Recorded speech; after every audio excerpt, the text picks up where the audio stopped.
Hello സുഹൃത്ത്, നമസ്കാരം. Financial investment എന്ന് പറയുമ്പോൾ നമുക്കറിയാം, അതായത് എല്ലാ ദിവസവും നമ്മൾ കുറച്ച് പൈസ മാറ്റി വെക്കുകയാണെങ്കിൽ അതൊരു വലിയൊരു ഇൻവെസ്റ്റ്മെന്റ് ആണ്. അതുപോലെ തന്നെ ഒന്നാണ് നമ്മളുടെ ഇൻവെസ്റ്റ്മെന്റ് ആണ് നോളജും. അറിവിലേക്ക് വേണ്ടി നമ്മൾ സമയം മാറ്റി വെക്കുകയാണെങ്കിൽ അതൊരു നിക്ഷേപമാണ്, അതൊരു ഇൻവെസ്റ്റ്മെന്റ് ആണ്. അത് നമ്മൾ എപ്പോൾ സഹായിക്കുകയുള്ളൂ. ഓരോ പരീക്ഷകളിലും നമ്മുടെ ഡെയിലി വരുന്ന ഈ ഒരു സമയം മാറ്റി വെക്കുമ്പോൾ അതൊരു വലിയൊരു ഇൻവെസ്റ്റ്മെന്റ് ആയിട്ട് വരുമ്പോൾ അത് ഓരോ പരീക്ഷകളിലും നമുക്ക് സഹായിക്കുന്നുണ്ട്.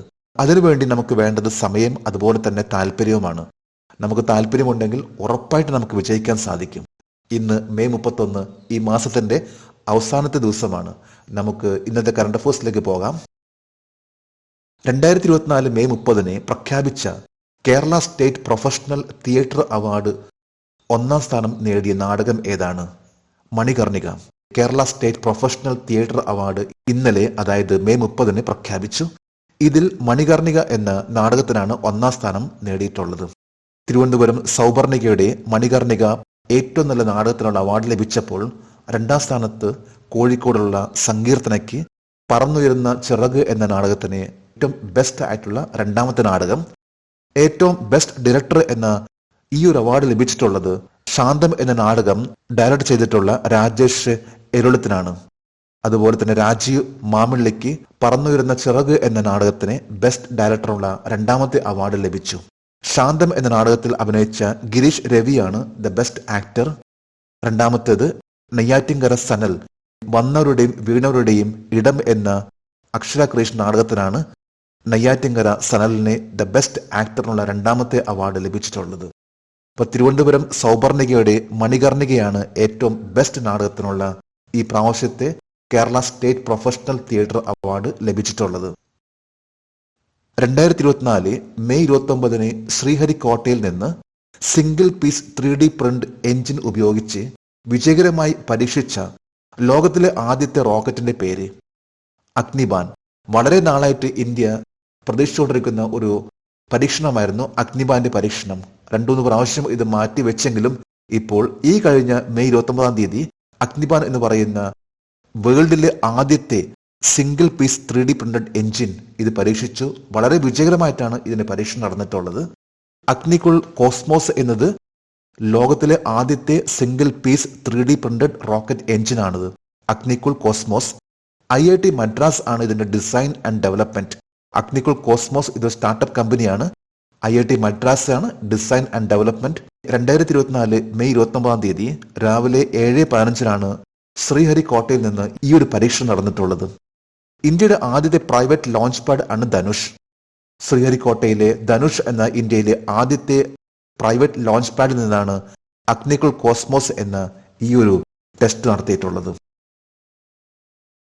ഏത് രാജ്യം സംഘടിപ്പിച്ച റെഡ് ഫ്ലാഗ് 24 എന്ന മൾട്ടിനാഷണൽ അഭ്യാസത്തിൽ പങ്കെടുക്കാൻ ഇന്ത്യൻ വ്യോമസേനാ സംഘം അലാസ്കയിലെത്തി? അമേരിക്ക. അപ്പൊ അമേരിക്ക നടത്തുന്ന ഒരു വളരെ ഇമ്പോർട്ടന്റ് ആയിട്ടുള്ള ഒരു എക്സസൈസ് ആണ് റെഡ് ഫ്ലാഗ് 24. റെഡ് ഫ്ലാഗ് 24 എന്ന ഈ ഒരു എക്സസൈസിൽ ഇന്ത്യൻ എയർഫോഴ്സ് പങ്കെടുക്കുന്നുണ്ട്. ഇന്നലെ മെയ് 30 യുണൈറ്റഡ് സ്റ്റേറ്റ്സിന്റെ അലാസ്കയിലുള്ള എയിൽസൺ എയർബേസിലാണ് ഇന്ത്യൻ എയർഫോഴ്സിന്റെ ടീം എത്തിയിട്ടുള്ളത്. US അലാസ്കയിലുള്ള എയർഫോഴ്സ് സ്റ്റേഷൻ ആണ് എയർഫോഴ്സ് എയിൽസൺ എയർ ബേസ്. 2 ആഴ്ച നീണ്ടു നിൽക്കുന്ന ഒരു എക്സസൈസ് ആണ് exercise red flag. Exercise Kombat training exercise ഇത് ആദ്യം വഹിക്കുന്ന രാജ്യമാണ് US. ഈ ഒരു എക്സസൈസ് 2 എയർഫോഴ്സ് സ്റ്റേഷനിലാണ് നടത്തുന്നത്. ഒന്ന് നെല്ലിസ് എയർഫോഴ്സ് ബേസ് നെവേഡയിലുള്ളതും മറ്റൊന്ന് അലാസ്ക എയിൽസൺ എയർബേസിലും. ഏതാണ്ട് 21 രാജ്യങ്ങൾ പങ്കെടുക്കുന്ന ഒരു വലിയൊരു എക്സസൈസ് ആണ് എക്സസൈസ് റെഡ് ഫ്ലാഗ്. അപ്പോൾ എക്സസൈസ് റെഡ് ഫ്ലാഗ് എന്നത് അമേരിക്ക നടത്തുന്ന ഒരു എക്സസൈസ് ആണ്. ഇന്ത്യൻ എയർഫോഴ്സ് പങ്കെടുക്കുന്ന, ഇപ്പോൾ എയർഫോഴ്സ് ആയിട്ട് ബന്ധപ്പെട്ട ഒരു എക്സസൈസ് ആണ് എക്സസൈസ് റെഡ് ഫ്ലാഗ്. 2024 ഐക്യരാഷ്ട്രസഭയുടെ സമാധാന പാലക ദിനത്തിന്റെ തീം എന്തായിരുന്നു? Fit for the future, building better together. The theme of United Nation peacekeepers day ആണ് fit for the future, building better together. എല്ലാ വർഷം May 29 United Nation peacekeepers day ആയിട്ട് ആചരിക്കുന്നത്. 1948 മുതലാണ് യുണൈറ്റഡ് നേഷന്റെ പീസ് മിഷൻ ഇത് ആരംഭിച്ചിട്ടുള്ളത്. ഏതാണ്ട് 2 million യൂണിഫോമിലുള്ളതും civilians ആയിട്ടുള്ള ആളുകളാണ് UN പീസ് മിഷനിലെ ഭാഗമായിട്ടുള്ളത്. ഇന്ത്യയിൽ നിന്ന് പറയുമ്പോൾ ഏതാണ്ട് 2 ലക്ഷത്തോളം പേരാണ് ഇന്ത്യയിൽ നിന്നും പങ്കെടുത്തിട്ടുള്ളത്. ഇന്ത്യയും വളരെ പ്രധാനപ്പെട്ട ഒരു ഭാഗമാണ് UN പീസ് മിഷന്റെ. നിലവിൽ ഇപ്പോൾ 70,000 പീസ് കീപ്പേഴ്സ് ആണ് 11 രാജ്യങ്ങളിലായിട്ട് 11 മിഷനിലായിട്ട് ഏർപ്പെട്ടിരിക്കുന്നത്. ഇന്ത്യയാണെങ്കിൽ 9 മിഷനിൽ ഇന്ത്യയും ഭാഗമാണ്. ഏതാണ്ട് 4,000-ഓളം പീസ് കീപ്പേഴ്സ് ആണ് ഇതുവരെയായിട്ട് രാജ്യത്തിന് വേണ്ടി ബലിയർപ്പിച്ചിട്ടുള്ളത്. ഇന്ത്യയിലെ 160 പേരോളം പീസ് കീപ്പിംഗ് മിഷനിൽ പങ്കെടുക്കുകയും അതിലൂടെ തന്നെ അവരുടെ ജീവൻ ബലിയർപ്പിച്ചിട്ടുണ്ട്. ഏകദിനത്തിൽ ഏറ്റവും വേഗത്തിൽ 100 വിക്കറ്റ് തികച്ച വനിത ആരാണ്? സോഫി എക്ലസ്റ്റൺ. ഇംഗ്ലണ്ടിന്റെ സോഫി എക്ലസ്റ്റൺ ആണ് 100 വിക്കറ്റ് തികച്ച ഏറ്റവും വേഗത്തിൽ 100 വിക്കറ്റ് തികച്ച ആദ്യത്തെ വനിത. അപ്പൊ സോഫി എക്ലസ്റ്റൺ ഇത് ഇംഗ്ലണ്ടിന്റെ സ്പിന്നറാണ്. ഏറ്റവും ഫാസ്റ്റസ്റ്റ് ആയിട്ടാണ് 100 വിക്കറ്റ് തികച്ചിട്ടുള്ള ആദ്യത്തെ വ്യക്തിയാണ് സോഫി എക്ലസ്റ്റൺ. ഈ കഴിഞ്ഞ മെയ് 29-ന് പാകിസ്ഥാന് എതിരെയാണ് ഇംഗ്ലണ്ട് വിജയിച്ചുകൊണ്ട് സോഫി എക്ലസ്റ്റൺ തന്റെ റെക്കോർഡ് ഉണ്ടാക്കിയിട്ടുള്ളത്. 63 മാച്ചുകളായിട്ടാണ് 100 വിക്കറ്റ് നേടിയിട്ടുള്ളത്. ഇതിനു മുമ്പത്തെ റെക്കോർഡ് എന്ന് പറയുമ്പോൾ 64 മാച്ചിലായിട്ട് കാതറിൻ ഫിറ്റ്സ് പാട്രിക് ആണ് നേട്ടം കൈവരിച്ചിട്ടുള്ളത്. ഓസ്ട്രേലിയയുടെ ഫാസ്റ്റ് ബൗളർ ആണ് കാതറിൻ ഫിറ്റ്സ് പാട്രിക്. ക്ലാസിക്കൽ ചെസ്സിൽ ആദ്യമായി ലോക 1-ാം നമ്പർ GM മാഗ്നസ് കാർൽസനെ തോൽപ്പിച്ച ഇന്ത്യക്കാരൻ ആരാണ്? R Praggnanandhaa. Indian grand master R Praggnanandhaa ആദ്യമായിട്ട് ക്ലാസിക്കൽ ഫോർമാറ്റിൽ മാഗ്നസ് കാർൽസനെ പരാജയപ്പെടുത്തി. നോർവീജിയൻ താരമായിട്ടുള്ള മാഗ്നസ് കാർൽസനെ ഇതിനു മുമ്പ് ആർ പ്രജ്ഞാനന്ദ നിരവധി പ്രാവശ്യം പരാജയപ്പെടുത്തിയെങ്കിലും ആദ്യമായിട്ടാണ് ക്ലാസിക്കൽ ഫോർമാറ്റിൽ പരാജയപ്പെടുത്തിയിട്ടുള്ളത്. ഇത് നോർവേ ചെസ് ടൂർണമെന്റിൽ വെച്ചാണ് പരാജയപ്പെടുത്തിയിട്ടുള്ളത്.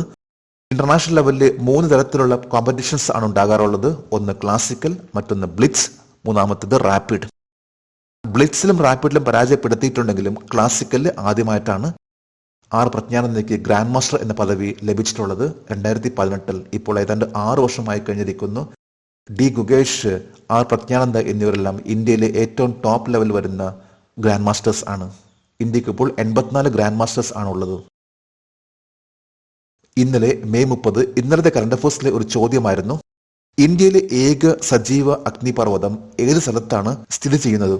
ഇതിന്റെ ഉത്തരം Andaman and Nicobar island. Andaman and Nicobar ഐലൻഡിലെ ബാരൻ ദ്വീപിലാണ് ഇന്ത്യയിലെ ഏക സജീവ അഗ്നിപർവ്വതം.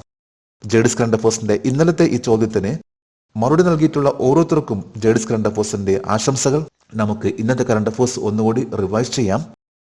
2024 മെയ് 30-ന് പ്രഖ്യാപിച്ച കേരള സ്റ്റേറ്റ് പ്രൊഫഷണൽ തിയേറ്റർ അവാർഡിൽ 1-ാം സ്ഥാനം നേടിയ നാടകം ഏതാണ്? മണികർണിക. 2024 മെയ് 29-ന് ശ്രീഹരിക്കോട്ടയിൽ നിന്ന് സിംഗിൾ സ്പീസ് 3D പ്രിന്റഡ് എഞ്ചിൻ ഉപയോഗിച്ച് വിജയകരമായി പരീക്ഷിച്ച ലോകത്തിലെ ആദ്യത്തെ റോക്കറ്റിന്റെ പേര്? അഗ്നിബാൻ. ഏത് രാജ്യം സംഘടിപ്പിച്ച റെഡ് ഫ്ലാഗ് 24 എന്ന മൾട്ടിനാഷണൽ അഭ്യാസത്തിൽ പങ്കെടുക്കാൻ ഇന്ത്യൻ വ്യോമസേന സംഘം അലാസ്കയിലെത്തി? അമേരിക്ക. 2024-ലെ ഐക്യരാഷ്ട്രസഭയുടെ സമാധാന പാലക ദിനത്തിന്റെ തീം എന്തായിരുന്നു? Fit for the future, building better together. ഏകദിനത്തിൽ ഏറ്റവും വേഗത്തിൽ 100 വിക്കറ്റ് തികച്ച വനിത ആരാണ്? സോഫി എക്ലസ്റ്റോൺ. ക്ലാസിക്കൽ ചെസ്സിൽ ആദ്യമായി ലോക 1-ാം നമ്പർ GM മാഗ്നസ് കാർൽസനെ പരാജയപ്പെടുത്തിയ ഇന്ത്യക്കാരൻ ആരാണ്? ആർ പ്രജ്ഞാനന്ദ. ഇന്ന് മെയ് 31 ഇന്നത്തെ കറണ്ട് അഫയേഴ്സിലെ ഒരു ചോദ്യമാണ്, who is the first chess grand master from Kerala? കേരളത്തിൽ നിന്നുള്ള ആദ്യ ചെസ് ഗ്രാൻഡ് മാസ്റ്റർ ആരാണ്? 3 ഓപ്ഷൻസ് ആണ് നൽകിയിട്ടുള്ളത്. ഈ ചോദ്യത്തിന്റെ ഉത്തരം അറിയാമെങ്കിൽ ഇന്നത്തെ കറണ്ട് അഫയേഴ്സിന്റെ കമന്റ് ബോക്സിൽ രേഖപ്പെടുത്തുവാൻ അഭ്യർത്ഥിക്കുന്നു. നാളത്തെ കറണ്ട് അഫയേഴ്സിൽ ഇതിന്റെ ഉത്തരം ഉണ്ടായിരിക്കും. ജേഡിസ് കറണ്ട് അഫയേഴ്സ് ഓരോ ദിവസം ഏറ്റവും ലേറ്റസ്റ്റ് ആയിട്ടുള്ള കറണ്ട് അഫയേഴ്സ് ആണ് നൽകാൻ ശ്രമിക്കുന്നത്. ജേഡിസ് കറണ്ട് അഫയേഴ്സിന്റെ ഇന്നത്തെ ഈ വീഡിയോ കണ്ടിട്ട് ഇഷ്ടപ്പെടുകയാണെങ്കിൽ ഈ ചാനൽ സബ്സ്ക്രൈബ് ചെയ്യാനും ഷെയർ ചെയ്യാനും മറക്കരുത്. നമുക്ക് നാളെ വീണ്ടും പുതിയ കറണ്ട് അഫയേഴ്സുമായിട്ട് കാണാം. Thank you very much.